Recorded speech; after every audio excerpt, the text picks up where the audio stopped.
Liquidity की news आ रही है आरबीआई से और हर कोई अभी बाजार के अंदर बॉटम ढूंढ रहा है क्योंकि सभी लोग बाजार के अंदर ट्रैप हो चुके हैं। बहुत से लोगों के पोर्टफोलियो 30-50% माइनस पहुंच गए हैं, इसलिए एग्जिट का कोई सवाल ही पैदा नहीं होता। अब तो सिर्फ एक ही रास्ता बचा है, जो भी माल पड़ा है उसे होल्ड किया जाए, जो कि ज़्यादातर लोग आपको मिल भी जाएंगे यूट्यूब के अंदर पिछले 3 महीनों से बात करते हुए। ये पैनिक सेलिंग चल रही है, अभी होल्ड करना है। अब पता चलेगा कौन है कितना बड़ा इन्वेस्टर। कुछ भी हो जाए, अंत में बाजार को ऊपर जाना है। अच्छी कंपनियां कौड़ियों के भाव मिल रही है, लेकिन उनको ये बात नहीं पता है ये मामला फंस गया है टाइम साइकिल के अंदर।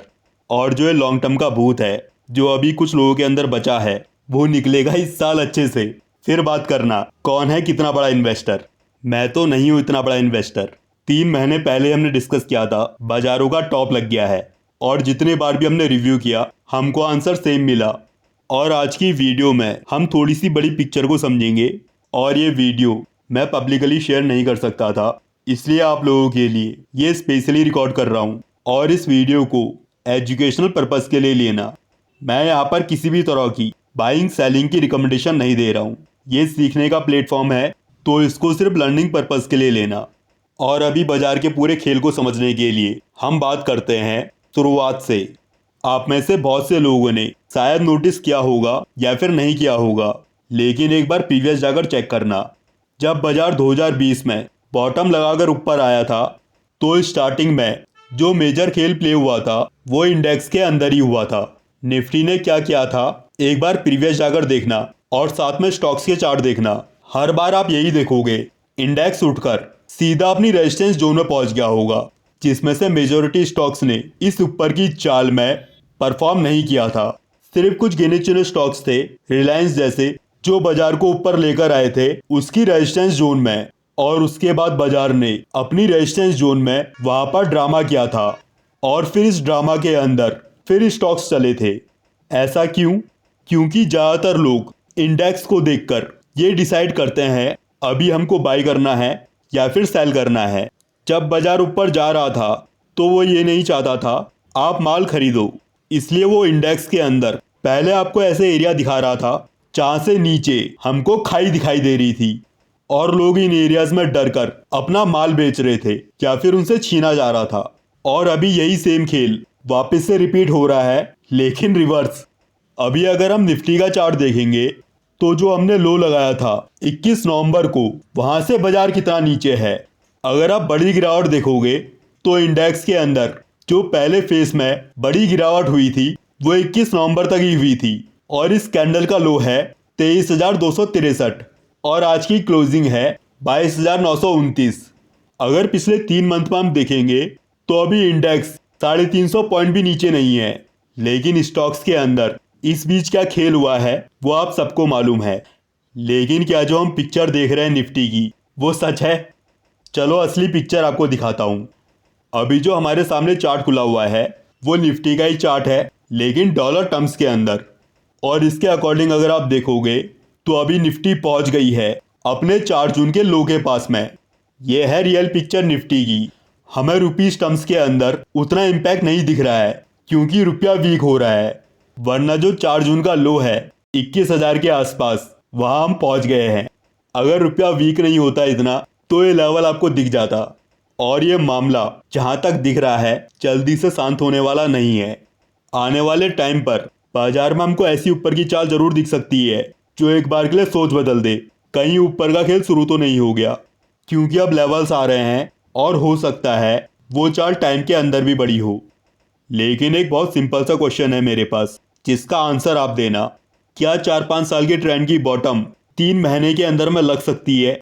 क्योंकि अभी जो गिरावट चल रही है वो उस चाल की करेक्शन है जो 2020 में शुरू हुई थी, और मुझे ये नहीं लगता है इतनी जल्दी बॉटम मार्क होगी। अभी जितने भी ऊपर के पैटर्न कंफर्म होंगे मुझको लगता है वो बाउंस के ही होंगे। और यहाँ पर मैं टाइम साइकिल को फॉलो करूँगा, जो कि बड़े टाइम फ्रेम का मिनिमम टाइम पीरियड होता है 1 साल का। यानी कि ये साल तो डामाडोल है।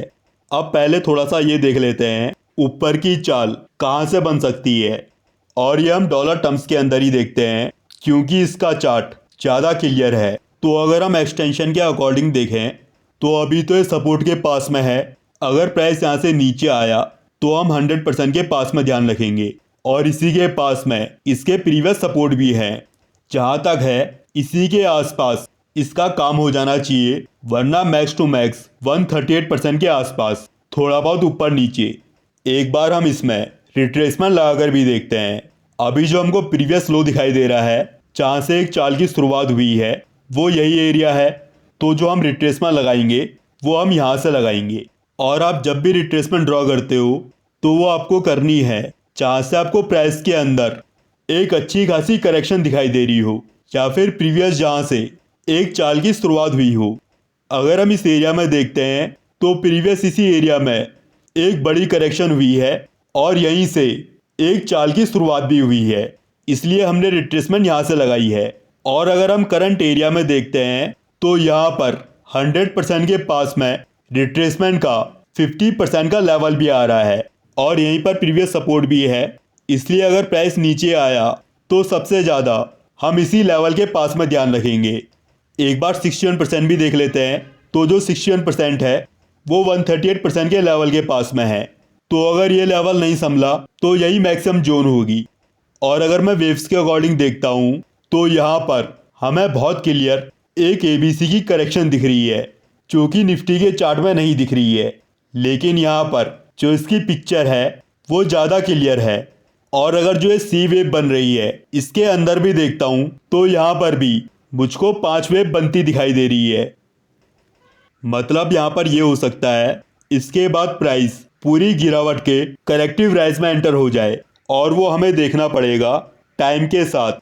अगर हम रुपीस टर्म्स में देखते हैं, एक बार वीकली टाइम फ्रेम में चलते हैं, तो अगर आप देखोगे अभी जहाँ पर निफ्टी खड़ी है वहाँ पर प्राइस का क्लस्टर है। और ये रिट्रेसमेंट हमने कैसे लगाई है या फिर कैसे ड्रॉ करनी है वो ऑलरेडी प्रीवियस वीडियोस में डिस्कस किया हुआ है।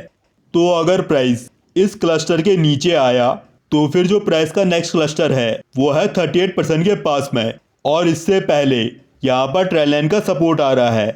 अब इसे हमें सिचुएशन के अकॉर्डिंग देखना पड़ेगा। और यहाँ पर हम थोड़ा सा मार्केट की नॉइस में भी नज़र रख सकते हैं, क्योंकि डाउन ट्रेंड के अंदर हमें बाजार से वरदान मिला हुआ है, जहाँ पर मैक्सिमम लोग चाहेंगे बाजार की बॉटम लगनी चाहिए, वहाँ से मैक्सिमम टाइम ऊपर की चाल बनेगी। यहाँ पर बहुत सिंपल सा लॉजिक है, जब बाजार उनकी मन की करेगा तभी तो बाजार के अंदर ट्रैप होंगे। अब ट्रेंड के अंदर आपने देखा होगा बाजार ने एक भी बार किसी की नहीं सुनी। लोगों ने बोला बाजार के अंदर टैक्स बढ़ गया है, अब यहाँ से बाजार गिरेगा।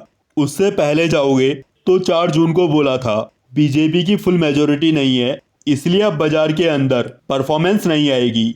लेकिन बाजार ने किसी की सुनी? कोई भी पिछला करेक्शन का एरिया पकड़ लो और वहां पर देख लो, 1000 दिक्कतें बाजार के अंदर आई और उसने किसी की नहीं सुनी। लेकिन इस बार ऐसा नहीं होगा, बाजार इस बार सुनेगा। और अभी मैं जितनी भी नॉइज सुन पा रहा हूँ उसमें लोग पहले बजट की बात कर रहे थे, उस टाइम पर गया बाजार ऊपर, और अभी लोग 22,000 21,000 की बात कर रहे हैं, जहां पर हमारी ट्रेंड लाइन और बाकी लेवल्स भी आ रहे हैं। एक बार आप भी रिसर्च करना अभी क्या नॉइज चल रही है। और जब प्राइस जो इसकी ऊपर वाली ट्रेंड लाइन है इसको ब्रेक करके ऊपर कंटिन्यू होगा तो हम बाउंस के अंदर एंटर कर जाएंगे। और ये चैनल हमने ड्रॉ कैसे किया है ये मैंने कोर्स के अंदर डिस्कस किया है, तो वहां से आप सीख सकते हो। और जो ये ऊपर वाली ट्रेंड लाइन है ये बहुत से लोगों ने लगा रखी है। एक बार इसको टूटने दो, फिर सुनना चारों तरफ खबर बॉटम मार्क हो गई है, और उसके बाद बाजार बनाएगा सबकी बॉटम। मैं अभी जो भी काम करूंगा वो शॉर्ट टर्म के लिए करूंगा और स्टिक एसएल के साथ ही करूंगा, क्योंकि एक प्रॉब्लम मुझको यूएस मार्केट से भी है, उनके चार्ट अच्छे नहीं बने हैं और मैक्सिमम लोग इंडियंस यूएस मार्केट में शिफ्ट हो रहे हैं। बहुत से यूट्यूबर सजेस्ट भी कर रहे हैं यूएस में रुपये कैसे लगाने हैं, और जो भी ऐसे सिनेरियो बनते हैं वो हमेशा टॉप में ही बनते हैं। अब ये नहीं पता है वहाँ कौन से दिन बम फूटता है, और वो बम फूटना है बड़े टाइम फ्रेम के लिए। और इसका आपको पता चलेगा यूएस की लंका लग गई है जब प्राइस 200 की मूविंग एवरेज के नीचे कंटिन्यू होगा डेली टाइम फ्रेम के अंदर। कोर्स के अंदर सब कुछ डिस्कस किया हुआ है, एक बार आप जाकर देख लेना। और एक प्रॉब्लम चाइना के मार्केट से भी है, एक बार मैं आपको दिखा देता हूँ। तो अभी फरवरी के महीने में 12% के आसपास की चाल चाइना के मार्केट में बन गई है। वैसे अगर आप देखोगे तो ये कंसोलिडेशन का ही स्ट्रक्चर है, लेकिन हाई के आसपास तक प्राइस तो जा ही सकता है और ये लेवल भी दूर है। और अगर हम नज़दीक में देखेंगे तो इसका 100% का लेवल आ रहा है। अगर प्राइस इसके ऊपर निकल गया तो फिर समझ लेना हो गया कांड, क्योंकि जो भी रुपया हमारे बाजारों से निकल रहा है वो जा सकता है चाइना की मार्केट में। और अगर हम बाकी इंडाइसिस के चार्ट देखेंगे तो कहानी सब में सेम है, सबके लेवल्स कट रहे हैं। इंडियन मार्केट की बात कर रहा हूँ। और अभी जो सबसे ज़्यादा स्ट्रांग खड़े हैं वो आईटी और फार्मा हैं, लेकिन कहानी नीचे की ही है, तो सूनर लेटर वो भी पार्टी को ज्वाइन करेंगे।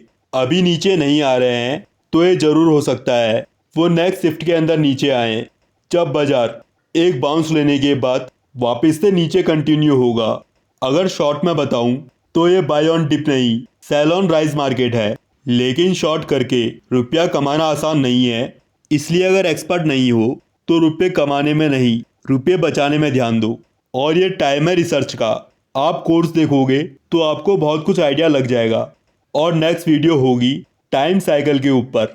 वैसे कोर्स के अंदर मैंने इसको डिस्कस किया हुआ है, लेकिन हम थोड़ा डिटेल में उसे समझेंगे और साथ में प्रैक्टिस सेशन देख लेंगे। वैसे 1 घंटे के आसपास का ऑलरेडी प्रैक्टिस सेशन रिकॉर्डेड है, जो अभी कोर्स में मैंने नहीं डाला।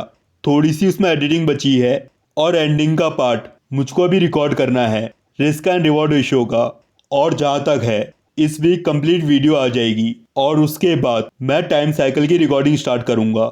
और अभी इस वीडियो के अंदर मैंने किसी भी तरह की बाइंग सेलिंग की रिकमेंडेशन नहीं दी है। ये मेरी खुद की स्टडी है जो गलत भी हो सकती है, इसलिए कोई भी डिसीजन लेने से पहले एक बार खुद भी एनालाइज कर लेना।